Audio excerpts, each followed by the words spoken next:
हम पढ़ा रहे थे आपको न्यूट्रिशन।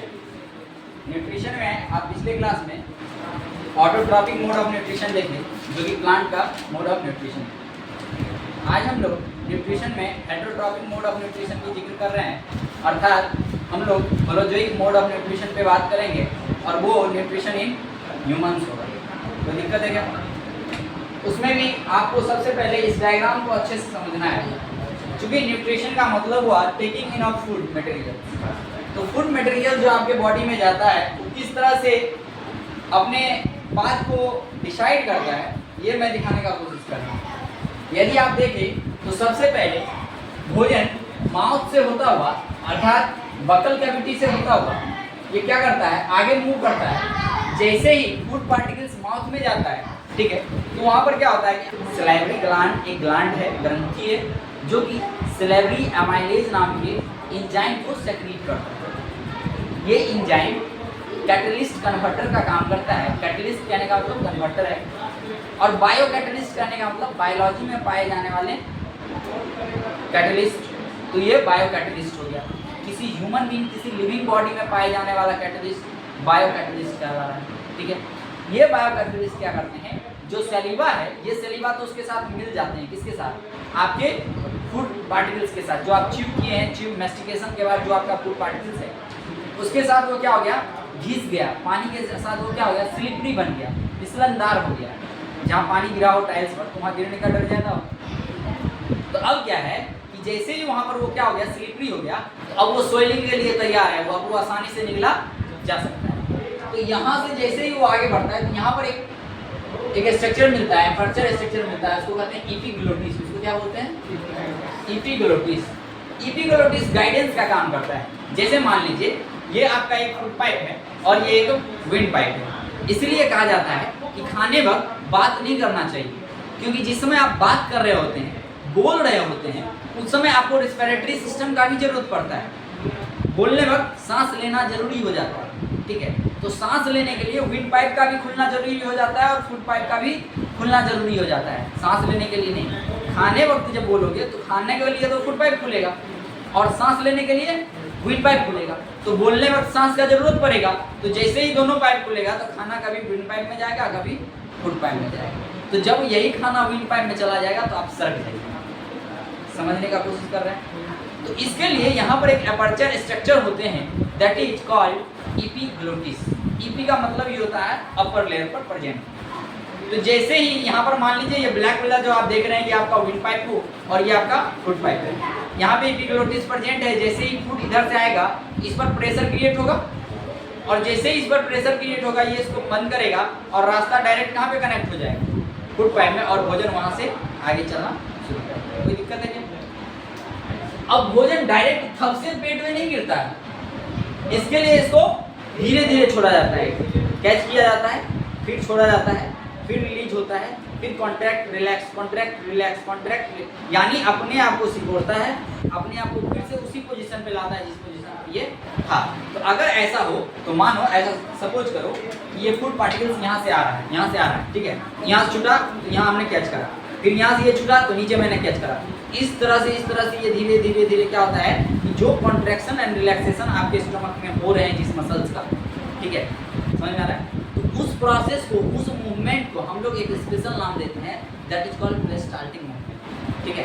तो डाइजेशन अभी हमने आपको पढ़ा नहीं रहे, हम आपको बताएंगे कि फूड का डाइजेशन माउथ से कैसे स्टार्ट हुआ, कहाँ पर डाइजेशन हुआ, कहाँ पर क्या बना। अभी मैं आपको बस रास्ते दिखाने का कोशिश कर रहा हूँ कि फूड माउथ से एनस तक मूव कैसे करता है।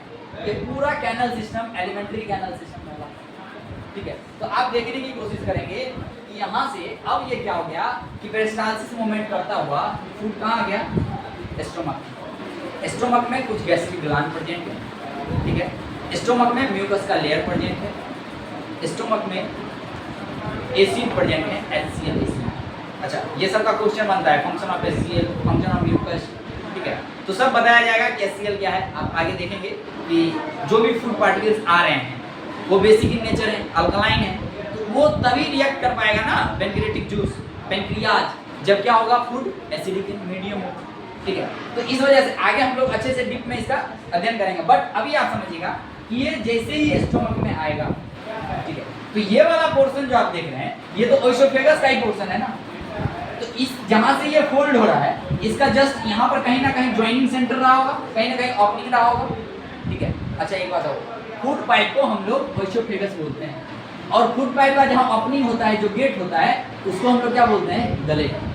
उसको क्या बोलते हैं, गले। कोई दिक्कत है? इसी तरह से ये जो आप देख पा रहे हैं स्टोमक, स्टोमक जहां पर ओपन हो रहा है, ठीक है, जहां पर ज्वाइन कर रहा है, जहां पर रिसीव कर रहा है, किसको, ओइसोफेगस को, तो वो सेंटर, वो पॉइंट क्या कहलाता है, कार्डिया। क्या कहलाता है, कार्डिया। इसके जस्ट अपोजिट साइड जो आप देख पा रहे हैं, ये स्ट्रक्चर इसका फंडस कहलाता है, ठीक है। स्टोमक का ही सब पार्ट है, याद रखें। ये वाला पोर्शन इसका एंट्रम कहलाएगा, ये वाला पोर्शन इसका पाइलोरस कहलाएगा, और यहाँ से स्मॉल इंटेस्टाइन शुरू होता है, तो ये इसका डेनुनम होता है, ये इसका डेनम होता है। अर्थात याद रखने का तरीका है डीजे। क्या होता है, डीजे। पहले डेनुनम, फिर जेजुनम, फिर इलियम। कोई दिक्कत है क्या? 3 पोर्शन बनाएंगे स्मॉल इंटेस्टाइन। तो यही स्मॉल इंटेस्टाइन अपने आप को कनेक्ट कर रहा है। देखिए यही स्मॉल इंटेस्टाइन कनेक्ट कर रहा है। ये जो पूरा आप देख पा रहे हैं, ये कॉइल्ड स्ट्रक्चर में है, ताकि ये एडजस्ट हो जाए। ये नाम इसका स्मॉल इंटेस्टाइन है बहुत बड़ा, देखने में छोटा लगेगा और गंभीर, अर्थात ये है छोटा, दिख रहा है आपको छोटा, बट ये छोटा है नहीं। उसका छोटा छोटा फोल्ड बना के इसको कॉम्पैक्ट करके इसमें डाला गया कि कैसे भी ये अटता है। जो कपड़ा थैला में नहीं अटता है ना, तो पहले तो चपोत को सोचते हैं कि बैग में रखेंगे, लेकिन नहीं अटता है तो उसको कैसे भी ठूस ठास के क्या करते हैं, पैक कर दिया जाता है। ठीक वही सिस्टम यहाँ पर है कि ये स्मॉल इंटेस्टाइन जो है, ये एक्चुअली में स्मॉल है, इसको कंपाइल करके इसमें टाइटली पैक किया गया है, अरेंज कर दिया गया है। फिर ये अपने आप को क्या करता है, ज्वाइन करता है लार्ज इंटेस्टाइन से। लार्ज इंटेस्टाइन से यहाँ से आप जो देख पा रहे हैं, ये आपका अपेंडिक्स होगा, ठीक है, यहाँ अपेंडिक्स है, ये आपका शिकम है। इसके ऊपर आप जैसे स्टार्ट कीजिएगा, बढ़ना स्टार्ट किए, तो ये आपका एसेंडिंग कॉलन हो गया, ऊपर की तरफ, यहाँ से शुरुआत होगा, छोटा से बड़े की तरफ जाएगा, तो ये आपका एसेंडिंग कॉलन हो गया, ठीक है। एसेंडिंग कॉलन, ये जो कॉलन आप देख रहे हैं जो ट्रांसवर्स हो रहा है, इसके लिए इसको नाम दिया गया ट्रांसवर्स कॉलन। अब ये इधर से असेंड हुआ तो उधर डिसेंड होगा, इधर चढ़ा तो उधर उतरेगा। इधर वाला colon descending colon, ascending colon, transverse colon, descending colon. अब ये जो मुड़ रहा है यहाँ पर, ये आपका sigmoid colon. Sigmoid colon NS को ज्वाइन कर, सॉरी एनएस को ज्वाइन करेगा। एनएस से क्या होता है, ये पाथवे है। अब हम लोग समझेंगे कि कहाँ पर कौन सा फ्लूइड टूटेगा, कहाँ पर। अच्छा ये आपका लीवर है, ठीक है, ये आपका लीवर है, इधर आपका गॉल ब्लैडर है, इधर आपका बाइल डक्ट है, ये आपका पैनक्रियाटिक जूस है, पैनक्रियाज है, जो पैनक्रियाटिक जूस को सेक्रेट करता है। अब हम लोग समझेंगे कि स्मॉल इंटेस्टाइन में डुडेनम, जेजुनम, इलियम जो भी है, वहाँ पर कंप्लीट डाइजेशन होता है, तो क्यों होता है, दिल्ली क्या होता है, बिलाई कहाँ पर जेंट होता है। जब लार्ज इंटेस्टाइन में जाएंगे तो वहाँ समझेंगे कि रीअब्जॉर्प्शन क्या होता है, रीअब्जॉर्प्शन क्यों जरूरी है, ठीक है। इन सारे बात को करेंगे। पहले आपको ये डायग्राम समझना बहुत जरूरी है। इस डायग्राम को आप बनाइए, देखिए, कीजिए और समझिए। हर एक टर्म आपको पता होना चाहिए, लीवर क्या है, कार्डिया क्या है, फूड पाइप क्या है, गॉल ब्लैडर क्या है, बाइल डक्ट क्या है, डेनुनम क्या है। जब ये टर्म क्लियर होंगे ना, तब जो हम लिखना शुरू करेंगे कि कंप्लीट डाइजेशन ऐसा हुआ, इसमें क्या, यहाँ पर ये टूटा हुआ, तब आपको समझ में आएगा अच्छा ये सारा टर्म जो हम सुनते हैं।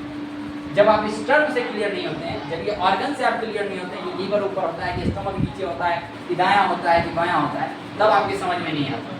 जब आपको एक ही साथ पढ़ा दिया, अच्छा रेस्पिरेटरी सिस्टम में लंग्स भी यही होता है, स्टमक भी यही होता है, इस वजह से पहला दिन अगर आपको याद हो, हमने चार्ट बनाया था, तो हर एक का डायग्राम मैंने अलग अलग बनाया। ऊपर ये आपका डायफ्राम हो जाएगा, यहाँ पे डायफ्राम, ठीक है, समझ आ रहा है बात।